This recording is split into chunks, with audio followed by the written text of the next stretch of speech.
Hello. What do we got here? Facebook, we're live. LinkedIn live. I got my headphones in. YouTube live. X, Instagram. That seems to be working. Am I late? I'm not even late. I am late a little bit. All right. Welcome, everybody. January 8th, 2024, episode 320. Welcome to Mornings with Scott, the best damn business show for medium and small businesses on the planet. As you can see, I'm traveling. I'm traveling today. I'm in a business center in Toronto. If I could show you the view without screwing up my camera, I would. We're 32 floors in the air, and it's pretty nice here to be in the big smoke again. This is going to be a short one. I'm unprepared. I'm disorganized. I'm definitely hungover. I'm struggling today, folks. Let me get my comments on. For those of you that have purchased the course, you can go to the business course. You can go to thescottsinclair.com, and there's a link to the Shopify site in the notes to this episode and every episode that we have been doing. January will be module 4 will be released. So there's been three modules prior to this, one on cash flow, one on embracing change and managing through key performance indicators and continuous improvement. What was that was the first one. What was the second one about? I can't even remember. See, this is my foggy brain from being out late to last night. But the third one was definitely about cash flow. And the next one coming up, or the second one was about cash flow. And the third one was about winning momentum. See how I don't even know my own course. But the fourth module, which will be, I think I'm going to shoot it next week, in fact, is on really building a business plan, creating a rolling 3-statement financial model, which is like a numerical business plan that helps you identify key performance indicators and everything else that goes along with that. So anyways, bottom line, I just wanted to give you an update. That will be released this month, and I'll probably, or almost certainly, will be shooting that next week. Well, Justin Trudeau resigned. I missed a show yesterday. I was traveling. We did a show. That was Tuesday. We did a show Monday. And just as I was signing off, Trudeau announced his resignation. And I've had a bunch of messages from listeners, and particularly the international audience, saying, hey, man, what's going to go on in Canada? Thanks, Ashley, for joining us on Instagram. And what's the next process going to be, Scott? So here it is. So he resigned, and he didn't resign immediately. He said, I'm going to resign after we go through a robust process to elect a new leader in the Liberal Party. And in the meantime, Parliament is prorogued. That's a difficult word for me to say for some reason. What does that mean when Parliament is prorogued? That doesn't happen in the US. You don't just like prorogue. Well, I guess there's different sessions in Congress. So that's effectively what this is. Prorogue means it puts an end to the parliamentary session. No business happens until it starts, and that's scheduled to resume on March 24th. Bottom line is, there'll be no motions put forward, no bills put forward, no budgets, no confidence votes, because it is a vote of non-confidence that triggers an early election. In Canada, we would, in any event, have an election this fall, but odds are we're going to have an early election because when Parliament does resume March 24th or thereabouts, there'll be some financial motion, and that I don't know exactly. That will require a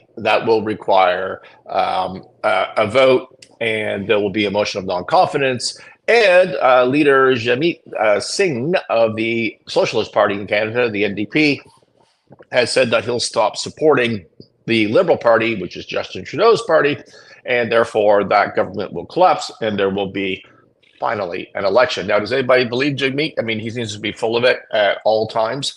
And so I don't know.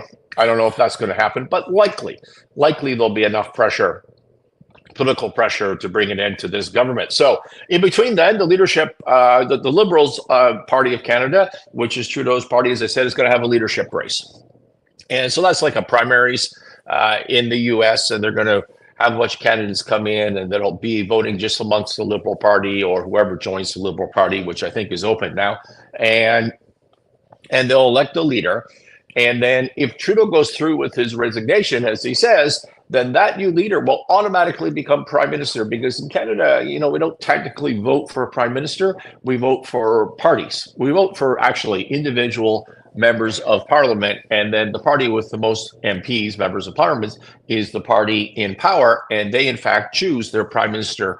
Now they would do that in advance by selecting a leader. Point being that a prime minister can resign and the party can just bring in a new prime minister, and that's what we get, because it wasn't the prime minister himself or herself, but in this case himself, that we vote for. Is for the individual MPs, and they can just switch PMs. They can do a hot swap. And so I've been predicting that on the show for quite some time. And so if he resigns, as he says he's going to resign, and there's a new leader, that new leader will become prime minister, and then there'll be an election triggered. And then in an election, it looks, and that's going to happen for sure, either in probably in April, May, somewhere in that range. But no later than the fall for sure, because that's as long as this government can stand in any event. And then it looks like the Conservative government led by Pierre Poilievre, they will form the new government. But if the Liberals bring in a strong leader, I don't know that that's a slam dunk. Conservatives always wander around thinking it's just so obvious that the other guys are terrible, that the country's just going to vote for us, and they fail to provide any vision, any positivity, any message of a better life. That's a failing. That's a failing of Conservatives. And so we'll see what Poilievre does. I don't think that's him. I think his message has actually been super strong. And he's already come out. I noticed on social media as I was traveling yesterday that he's already branded everybody else that could possibly be a leader in the Liberal Party. He's branded them as just like Justin, I think was the meme on that. So he's saying, hey, everybody has supported Trudeau in the past, Justin Trudeau, and so they're all just like Justin. And so a catchy little phrase. I like it, and I'm sure that meme will evolve over time to see what is more persuasive. So many commentators in the U.S., as Canada is going through this leadership change, they're saying it's triggered by Trump, which I don't believe to be true at all. I think it's triggered not by MAGA, but rather by the hangover from the trucker situation, the Canadian truckers, which really have just in a delayed fashion dragged down the Trudeau government. I personally, I can forgive a lot of things for the failure of Trudeau leadership, but the one that's just not forgivable to me is the treatment of the truckers in that particular situation. And I think that's quite a common sentiment throughout Canada, unless of course you live in Ottawa. And so nobody liked that situation and the use of the Emergency Act and seizing bank accounts of, cafe owners and all of these draconian things. And so I think that's what's going on here. But in the meantime, Trump has started trolling Trudeau with this, hey, Canada should be a 51st state. And then that thing has taken a life of its own. It's just amazing to me. Fox News yesterday and the day before, well, actually for a whole week now, has been all over this. I think Jesse Waters was wanting an invasion of Canada. I'm sure that was just a joke, but still, it's just nonstop news about the U.S. taking over Canada and turning it into one or two states, which is not going to happen. Like, that's just a hard no, period, unless the U.S. wants to invade. And I will note that Scott Adams on his podcast, a virtual mentor, an inspiration to me and to many, many others, with his teachings on persuasion and sales and musings about politics and podcasting. Yep, calling for an invasion of Canada if we don't change our immigration laws. So, I mean, this is a real thing going on in the U.S. and it's real trouble. Again, this is not going to happen, but that's what the talk is. And so I do think, from a Canadian perspective, for those of you asking what's going on in Canada, and we have probably about a 50-50 Canadian versus international audience. This country, it just needs to wake up. We just need to wake up. Once in business as well. Look at, if you have a counterparty or someone who's hostile to you and they threaten something bad, they threaten something that you think would be negative if it actually happened, like the U.S. invades Canada or we become a state and you would rather be your own country. If someone threatens that, you need to take them seriously. You can't just say, they're just negotiating, or it's a bluff, or it's bravado, or he's a narcissist. That's not that's not right. You can't just say this is the art of the deal. You need to assume that it's serious, and you need to act accordingly, because if you do, A, you've protected yourself as best that you can, and B, that's how you negotiate back. That's your art of the deal. Oh yeah, you think you're going to invade us? Maybe we should be buddying up to China, or expanding and diversifying our supply and our customer base. We are the US number one customer and their number one supplier. Maybe we can't count on them at all. We need to take this threat to Canadian sovereignty seriously. Do you really think, are there any Canadians listening to this who actually believe, hey, Bree, thanks for joining us on the Instagram.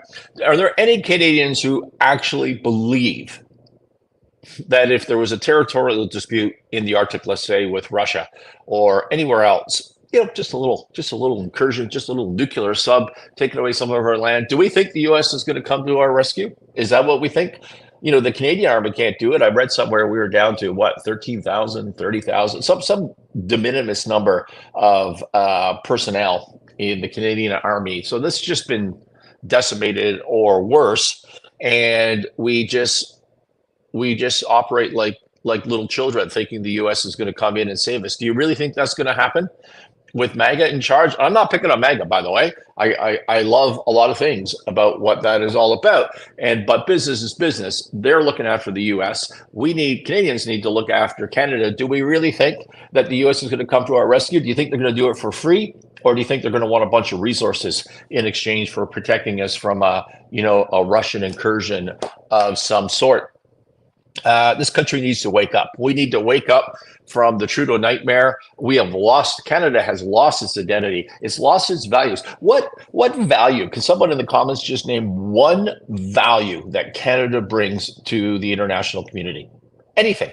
Do we have anything that we add of value at all to the international community? I can't think of one. I live here. I love this country. I love Canadians. I love Americans too. I love lots of places. But I don't know, what value do we have? We used to have a strong and proud military. At all times, we had that. We used to have lots of say in the United Nations. We're on the Security Council. We had sway. We had, back to the Brian Mulroney days, we had tons, we punched above our weight, as they say. In the international community, we could influence things towards the values that we have. We don't have any of that anymore. And that, by the way, if you think, conservatives, that was just Trudeau, it's not. This started way before Trudeau. This started under Chrétien. Maybe this is a hangover for not participating in the Iraq War, which, by the way, was a terrific decision by Chrétien. But, our military started to decline. It didn't get any better, really, under Harper, even though I think he was a terrific prime minister. And so was Chrétien, by the way. But this started to decline. But with Trudeau, it's just been a disaster. So we, Canada, provide no value to anybody. That's the bottom line in the international community. And I would love someone to challenge me on that. But I don't think that anybody can, because we do not. Those are the facts. And that is why the Trump threat is so effective, because there's a void. There's a void of leadership. There's a void of purpose. And if you're a leader and you can't communicate a why, if you can't communicate a purpose, well, something's going to come in and fill that up. And that's what Trump is doing. He's an expert at identifying these weaknesses. Wake up, Canada. We're in risky times, and we need to start diversifying our allegiances. We need to realize that I put a tweet out, by the way, just as I was logging on here. I put an X post out, and in reply to somebody about this colonization of Canada, and I said, I think we can all just agree that MAGA hates Canadians. We're the biggest customer, the biggest supplier, and this is going to turn ugly. And X's, I don't really believe that they hate Canadians necessarily, but it feels that way.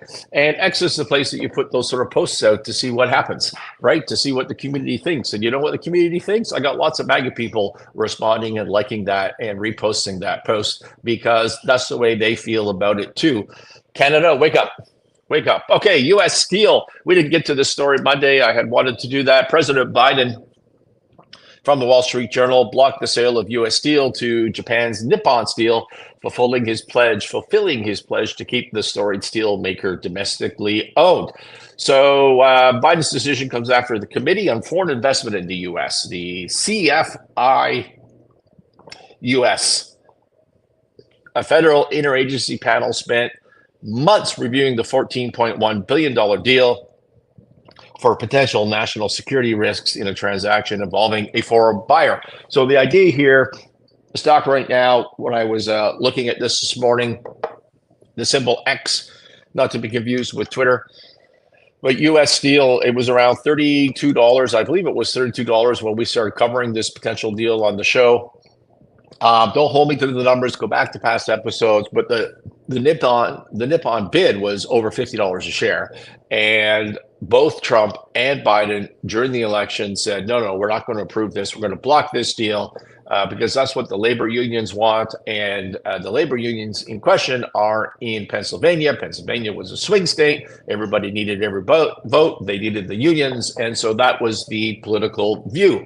But the election's over now. They got the union vote. And so now it comes down to, are they actually going to block it or are they going to let it go? Well, Biden on his way out the door here has said, based on the CFIUS, what was that again? The Committee of Foreign Investment in the United States. So they came to a deadlock and they said, well, we don't know if it's a security threat or not, which it obviously isn't. First of all, Nippon is a Japanese company. That's a very strong ally of us in the United States. And what are they going to do? Are they going to buy the steel mills and move them back to Japan? Is that what's going to happen? That's not going to happen. Are they going to, that doesn't even, $14.1 billion. Okay, well, we're going to shut down production here and you're not going to get the steel. As if you couldn't approve this deal if you were the regulators and the government, subject to certain regulations, subject to if we need steel in wartime, well, that's what we're going to do. We're going to take these mills and we're going to produce that steel, even though you pay. There's all sorts of things the government could be doing. This has nothing to do with security. And so this committee said they were deadlocked on whether that was a problem or not. And then Biden rejected the deal anyways, signaling the U.S. government's, according to the Wall Street Journal here, tilt towards protectionist policies for businesses.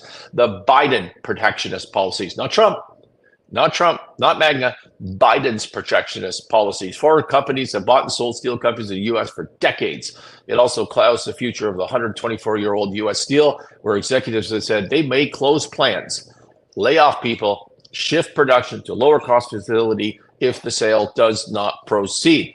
Biden's rejection of the deal is a sign of the U.S. government. Oh, I just read that. Okay, there was also a tweet or a post on X by Jeff Stein of the Washington Post. I think it was yesterday or the day before. He said that Biden overrode appeals of key advisors in rejecting the Nippon bid for U.S. Steel's closed-door meetings at the White House. Large wave of defections. Rahm Emanuel, Jared Bernstein, Kurt Campbell, Anthony Blinken, Jonathan Feiner, Janet Yellen, all of these people, I hope I pronounced their names properly, all of these people who are key advisors in the Democrat Party said, no, you got to let this thing go through. Even though the labor unions don't want the deal to go through, the truth is it saves jobs by letting the deal go through. Nippon is committed to invest into the business, to expand mills, and to bring in new technologies, which his company desperately needs. And Biden said, nope, I'm not going to do that. And as I said in my post about this, it turns out that blocking the sale of U.S. Steel wasn't just to win votes in Pennsylvania. It's an actually incredibly stupid decision. Does Biden think Nippon is going to spend $14.1 billion and take the mills home? Does he think he couldn't mitigate security risks with regulation? How can you reject foreign investment into Americans' workers and call yourself a labor champion? The whole point of the Trump initiative, what's Trump going to do on this? The whole point of making America great again is to bring capital back home foreign investment included into the United States to increase manufacturing. And here you have an ally that wants to invest $14.1 billion just on the takeover, and then billions more to bring new technology into the steel sector to create more jobs, to be a more efficient producer of steel. And what do we get? We got nope, you're not allowed to do that. I don't know what's going to happen here. I do think that Trump is going to just use this as a negotiation tool, and there'll be a better deal for labor coming out of it. That would be my expectation, but maybe I'm giving him too much credit. Maybe he's going to be too busy invading Canada and getting into Greenland. Who knows? How many deals can you do at once, even if you have the art of the deal? All right. I had multiple deals pitched to me before the holidays. Multiple deals. Most of them, all of them were startups. For whatever reason, we went through this little wave of startups, and they want to hire Sinclair Range to help them, and we can. We can raise. We've got railroad spurs. We've got security companies. We've got a couple other companies. We've got companies in cannabis. Companies that I don't necessarily want to get into the details of, but a lot of startups, a lot of, hey, can you prepare our packages? Can you go to market? Can you raise us some capital, whether it be debt or seed capital or what have you? And the answer is yes. None of these companies in December that came to us have any accounting whatsoever. Nothing. No books, no records. And also, they have no narrative. They have no why. They have no, big mission. As if you go back and look at the Elon Musk episode that I did, where I sort of sketch out my thinking as to how he pitches things and becomes so persuasive and raises capital, creates a situation where the capital wants to come to him and buy into this big dream, to this big narrative. And none of that at all. I did a post on LinkedIn called Why Tough Deals Need a Different Approach. It says that securing funding for tough deals is more than just about numbers. It's about the story behind them. Investors and lenders aren't just looking for financials. They need to see a credible plan and a compelling change narrative. The origin of this post, forget about startups for a minute. I'll come back to that. But the origin of this is, how do you finance a troubled company, which is sometimes what difficult deals are, and it is the Sinclair Range brand to a large extent. And the answer is you have to start by answering the question, why now? If I'm a lender, let's put it the other way. Let's reverse it so you can think about it better. If you're a lender, if you're an investor, and I come to you and I say, hey, I've got a great manufacturing company or a company in the traditional industry, and my bank wants out, and I've had a history of losses in the last 3-4 years, and I want you to come in and take out my bank because I've been put into special loans.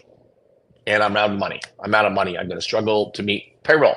Well, what are you thinking as a lender? You're thinking, well, what's changed? What's changed? Why am I going to be the next guy here, the next institution, the next gal who's put my money into this thing, and then I'm going to be in trouble? I'm going to be at risk. Why would you do that? I have to convince you that something has changed. I have to admit that we're in trouble. That's step number one. If you're this troubled business trying to refinance, you have to admit that you're in trouble. And then you have to say, hey, something's changed, right? So here's the trouble I got into. There was a fraud. It was caused by my CPA. It was caused by my controller. I've had this situation many, many times in a client base. Here's what we did. We fired the guy. We brought in more people. We brought in better internal controls. And here's our workout plan to get from here to there. And there's the money we need to fix this situation. And now you have a narrative. You have a story. You've explained why, as an investor, you should jump into my troubled deal right now. You always need a narrative. If you're trying to sell a deal to raise money back in the Canadian cannabis boom, whatever years those were off the top of my head. If I wasn't in a hungover brain fog, I could tell you that off the top of my head. But if you're back in the cannabis days, like, what did you need to raise money? You needed a PowerPoint with a couple of bullet points on it, and that said that your greenhouse was going to be so many square feet, and that your intended greenhouse, your funded capacity, your intended greenhouse would be a bunch more square feet, and then all of a sudden you're going to raise $50 million on $150 million valuation. No fuss, no muss. It was really that simple. You didn't need a narrative. You were selling a product that fit into a box and that was really hot at that time. You're going to do a tough deal. By definition, you're not fitting into a box. You need to tell the story. And the narrative is the key to the whole thing. And the reason is you need to say, here's the dream, here's why you should follow along, and here's why things are going to happen when they haven't in the past. They haven't in the past. And so you need to have this narrative to sell deals. Think about that when you're crafting your deal, when you're coming up with your pitch. And what does it say? What does it say about you as a leader and your narrative if you don't have any accounting? If you can't explain, here's the corporate bodies, here's the accounting.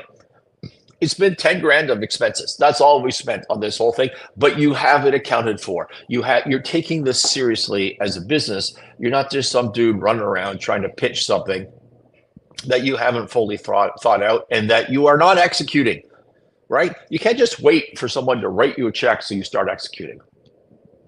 That doesn't work. That doesn't provide. That tells me as an investor that you don't have initiative. Your deal is contingent on me doing my deal with you. That's not what I want to do. I want to get attracted to something that's got momentum, that has excitement, that has a story, that's answered the question, why now? You need to start executing for money to come in. You can't just put all these pieces together and everything is contingent before you quit your existing job and jump in to be an entrepreneur. All right, look at this was episode 320. We're a little bit short, but thank you for listening. As I said, I'm traveling and disorganized, and I hope everything came through on this Hilton Wi-Fi. Do I have any questions I should respond to? No, I don't believe that I do. And reminder, if you bought that course at thescottsinclair.com and the link in the note, go take a look at it. It is the best value for money for business courses there is. The best damn business course in the world. Go take a look at that. And I'll be shooting, as I said, module 4 on business planning and financial models next week. Hopefully, if everything works out, I will talk to you tomorrow. And I will not talk to you Friday because I'm traveling back west. So it could be as long as Monday, but hopefully I'll get to you tomorrow just like I did today. Cheers.